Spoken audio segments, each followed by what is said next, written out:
My name is Vincenzo Alaia and today I will present the work carried out during my master's thesis and internship.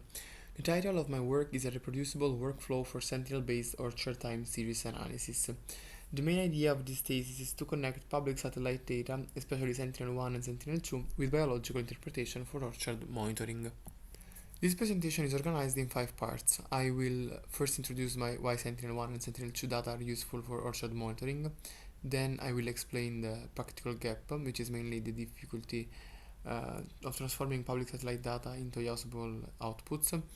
And at the end, we'll discuss the preliminary biological interpretation, which is still under evaluation. Orchards change over time because of growth, water availability, crop type, management, and stress. The light time series allows us to follow these changes across dates and locations with reproducible data. The important point is that satellites do not replace field observation. They provide a complementary view for monitoring orchard dynamics. For the same orchard, we can use two complementary satellite views. Sentinel-2 provides the optical view, so it measures the sunlight reflected by vegetation. Sentinel-1 provides the other view. It sends a microwave signal and measures the backscatter. A satellite sensor does not only take a picture, it measures energy in different parts of the electromagnetic spectrum.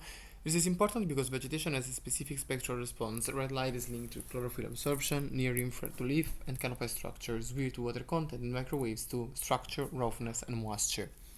So, by selecting the right spectral bands, we can extract information related to different biological properties of orchards. Here, the key point is the contrast between the red and near-infrared reflectance. Healthy vegetation usually absorbs the red light because of chlorophyll activity, while it strongly reflects near-infrared due to leaf internal structure. When vegetation becomes stressed, the near-infrared response can decrease. This red-near contrast is important because it is the physical basis of vegetation indexes such as NDVI, which are then used to monitor canopy activity and vegetation vigor. NDVI is the most common example of vegetation index. It is based on the contrast between red and near-infrared reflectance. Chlorophyll absorbs red light, while healthy leaf structure strongly reflects near-infrared. So when the canopy is green active, NDVI tends to be high. Sentinel-1 provides the other part of the analysis. Instead of measuring reflected sunlight, it sends a microwave signal and measures the signal returned by the surface. In orchards, this radar response can be influenced by canopy structure, surface roughness, and other parameters. A sparse canopy usually gives a weaker return, while denser or more complex canopy can produce a stronger return. Before interpreting the ratio, it is important to introduce the two Sentinel-1 polarization channels. VV means that the radar signal is transmitted vertically and received vertically, and it's mainly linked to surface and canopy geometry effects. VH means that signal is transmitted vertically and received horizontally, and it is more sensitive to vegetation volume scattering. The VV over VH compares these two responses, but it should not be interpreted as a direct health index. A lower VV over VH can indicate a relatively stronger vegetation volume scattering contribution, while a higher VV over VH may reflect a stronger contribution from surface or canopy geometry.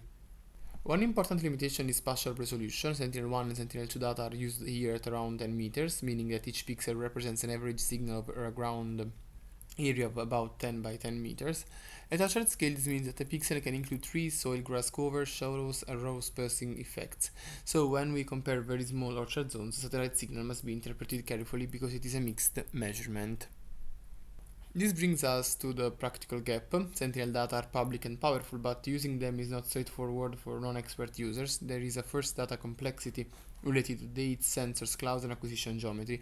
Then there is a strong need for automation because many steps are repetitive and technical: filtering, cropping, index generation, extraction, aggregation, and time series construction. Finally, the outputs still need to be interpretable because satellite indicators are indirect and affected by mixed pixels and spatial heterogeneity.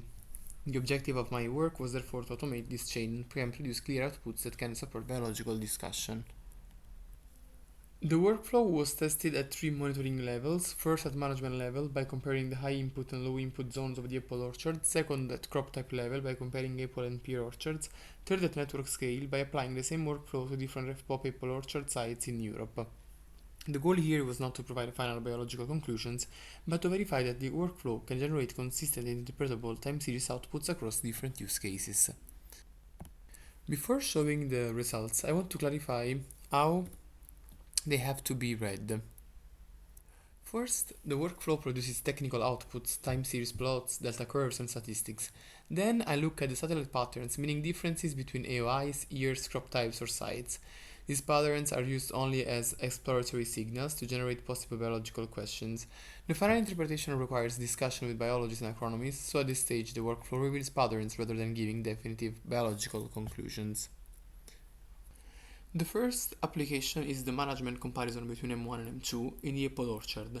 M1 corresponds to the high input management zone, while M2 corresponds to the low input management zone.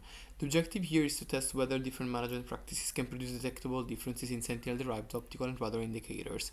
So this level is mainly used to evaluate whether the workflow can compare small management zones inside the same orchards. Here we see an example of the management comparison for 2021. On the left, NDVI shows that MI, M1 and M2 follow very similar seasonal trajectories with only small differences during the year. The delta curve below, computed as M1 minus M2, helps visualize when one zone is slightly higher than the other. On the right, the VV over VH ratio is more variable than NDVI, especially during spring.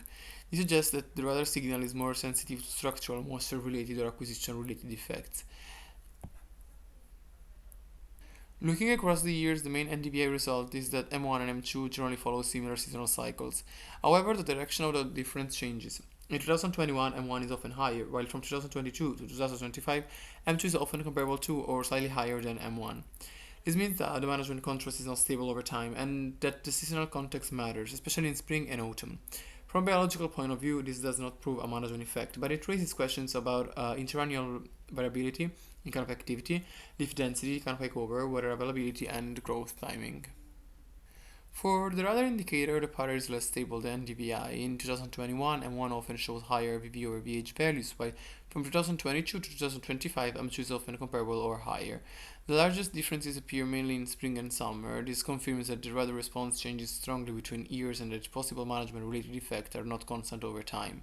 Biologically, these radar patterns are only exploratory. To better interpret the satellite patterns, I compare them with the available biological information for M1 and M2 given by the biologist. The field data show that M2 is not systematically weaker than M1, flowering intensity is slightly higher in M2, and harvest weight is very similar between the two zones. However, there are hidden differences that satellites also alone cannot fully explain. M1 shows a stronger trunk diameter, fluid number changes strongly by year, and disease pressure becomes more relevant for M2 in 2024 and 2025. The weather context also shows a strong year effect, especially in 2024. So the key message is that similar satellite signals do not necessarily mean identical plant health or productivity. Based on available biological evidence, the satellite patterns becomes more interpretable but still not definitive. The similar NDVI between M1 and M2 is consistent with comparable flowering and harvest weight, so the low input zone does not appear systematically weaker in terms of canopy activity. However, the biological data also reveal hidden differences such as trunk structure, disease pressure, and year-dependent productivity. For the radar response, this means that the VV over VH differences may depend on multiple factors at the same time: tree structure, moisture, soil conditions, and weather. So the main outcome is not a final diagnosis, but a set of testable hypotheses to be discussed. The second application compares two nearby orchards, an apple orchard and a pear orchard. The scientific question is whether different orchard species show different satellite signatures. This comparison is useful because the two orchards are close to each other, so the acquisition conditions and climate context are more similar than in a network scale comparison. This makes it easier to focus on possible differences between crop types in the optical and radar time series. Here we have the 2021 example for the apple-pear comparison. On the left, NDVI shows that the pear orchard is often higher than the apple orchard, especially during the first part of the season. The delta curve is computed as the apple minus pear, so negative values indicate a stronger NDVI signal for pear. On the right, the opposite pattern appears for VV over VH. Apple generally shows higher radar response than pear. This suggests that the two orchards may have different optical and radar signatures, but the biological explanation is still under discussion and needs validation. Across the full period from 2021 to 2025, the apple-pear contrast remains visible. For the MDVI, the pear orchard is generally higher. For VV over VH, the apple orchard is higher in all years, suggesting a stronger radar structural response. However, these patterns are not yet biologically confirmed, and they are currently being discussed. The third level is the network scale comparison, here shown with France RefPop and Switzerland RefPop. In 2021 example, Switzerland shows higher NDVI than France, and this tendency is also observed in the following years. For VB over VH, the opposite pattern appears. France shows higher radar ratio than Switzerland, and this contrast remains generally consistent across the years. At the network scale, interpretation becomes more uncertain. First, distant sites often have fewer common valid dates because cloud filtering and data availability reduce the number of comparable acquisitions. Second, acquisition conditions may differ, including orbit viewing geometry and sentinel tile coverage. Third, optical quality is not uniform because clouds, shadows, and masks can affect sentinel shoot time series differently. In addition, each site has its own local context, climate, soil, and other parameters. So the key message is that network scale satellite differences cannot be interpreted directly as biological differences without considering acquisition conditions and local context.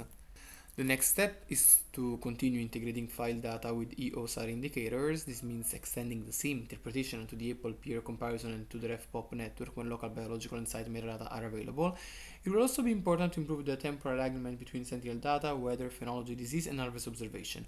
Overall, the workflow should support discussion with the biologists and help move from satellite patterns to stronger biological interpretations. Thank you.